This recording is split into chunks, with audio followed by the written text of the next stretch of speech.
बहुत समय पहले की बात है। एक छोटे से गांव में रमेश नाम का एक गरीब किसान रहता था। वह ईमानदार, मेहनती और सरल स्वभाव का इंसान था, लेकिन उसकी आर्थिक स्थिति बहुत खराब थी।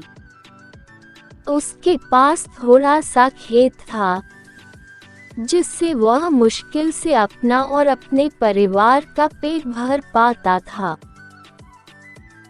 उसी गांव में शंकर नाम का एक साहूकार भी रहता था। वह बहुत अमीर था, लेकिन उतना ही घमंडी और निर्दयी भी। गांव के कई लोग उससे कर्ज लेकर फंस चुके थे, क्योंकि वह बहुत ऊंचा ब्याज लेता था और समय पर पैसा न चुकाने पर लोगों की जमीन या घर छीन लेता था। एक बार गांव में भयंकर सूखा पड़ा। खेत सूख गए, फसलें बर्बाद हो गईं। रमेश के पास खाने तक के पैसे नहीं बचे। मजबूरी में वह शंकर के पास गया और कुछ पैसे उधार मांगे। शंकर ने उसकी हालत देखी और मौका समझकर कहा, मैं तुझे पैसा दे दूंगा, लेकिन एक शर्त है, अगर तू 6 महीने में पैसा नहीं लौटा पाया तो तेरी जमीन मेरी हो जाएगी। रमेश के पास कोई विकल्प नहीं था। उसने शर्त मान ली और शंकर से कुछ पैसे उधार लिए। रमेश ने उन पैसों से अपने खेत में दोबारा मेहनत शुरू की। बारिश हुई और फसल अच्छी आई। वह थोड़ा राहत की सांस ले ही रहा था कि उसके बेटे को तेज बुखार हो गया। उसे शहर के अस्पताल ले जाना पड़ा और इलाज में सारा पैसा खर्च हो गया। अब 6 महीने पूरे हो चुके थे और रमेश के पास कर्ज चुकाने के लिए पैसे नहीं थे। वह बहुत दुखी हुआ।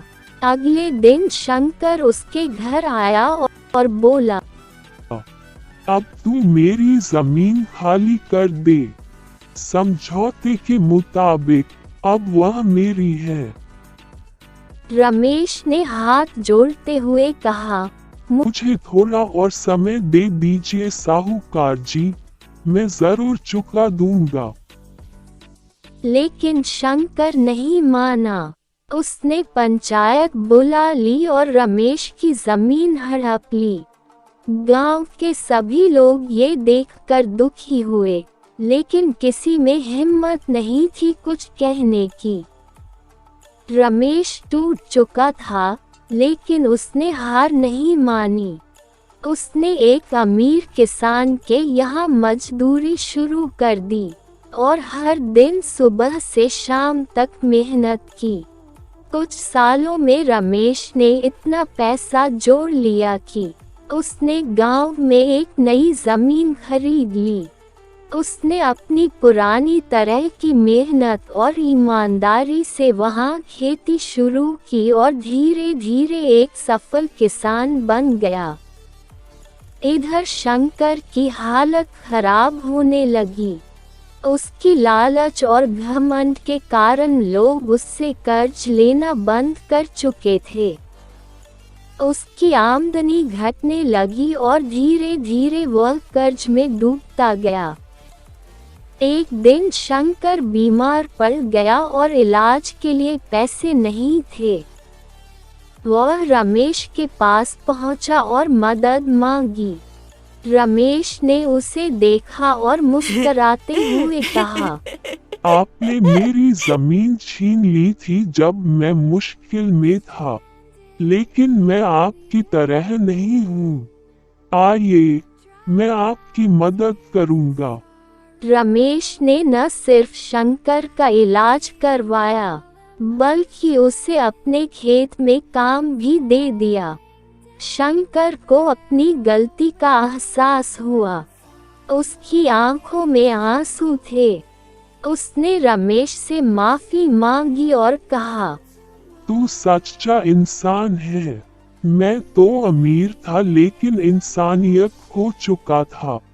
तू गरीब था लेकिन तेरा दिल सबसे बड़ा था।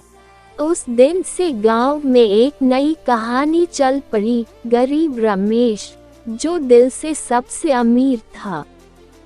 शिक्षा। ये कहानी हमें सिखाती है कि ईमानदारी, मेहनत और इंसानियत सबसे बड़ा धन है। समय चाहे कैसा भी हो, अगर इंसान हार न माने और दिल से नेक रहे, तो वह जरूर सफलता पाएगा।